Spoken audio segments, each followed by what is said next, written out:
Welcome back. In the last video, we looked at a few more classification metrics, a little bit of a high-level overview for some more ways to evaluate your classification models. And I linked some extra curriculum here that you might want to look into as well, but we have covered a whole bunch of code together.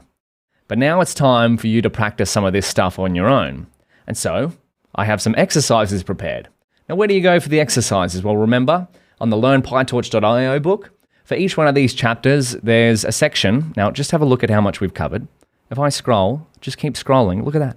We've covered all of that in this module. That's a fair bit of stuff. But down the bottom of each one is an exercises section. So all exercises are focusing on practicing the code in the sections above, all of these sections here. We've got number 1, 2, 3, 4, 5, 6, 7. Yeah, 7 exercises, nice, writing plenty of code. And then, of course, extra curriculum. So these are some challenges that I've mentioned throughout the entire section 02. But I'm going to link this in here, exercises. But of course, you can just find it on the learnpytorch.io book. So if we come in here and we just create another heading, exercises and extra curriculum.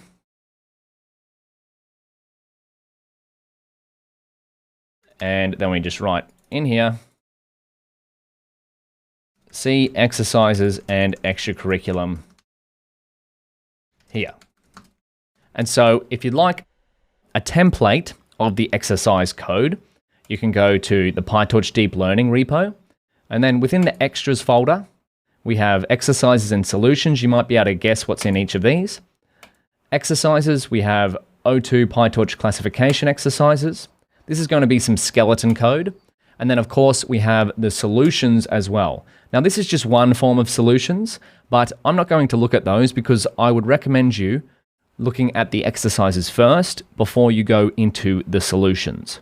So we have things like import torch, set up device agnostic code, create a data set, turn data into a data frame, and then etc. for the things that we've done throughout this section. So give that a go. Try it on your own, and if you get stuck, you can refer to the notebook that we've coded together, all of this code here.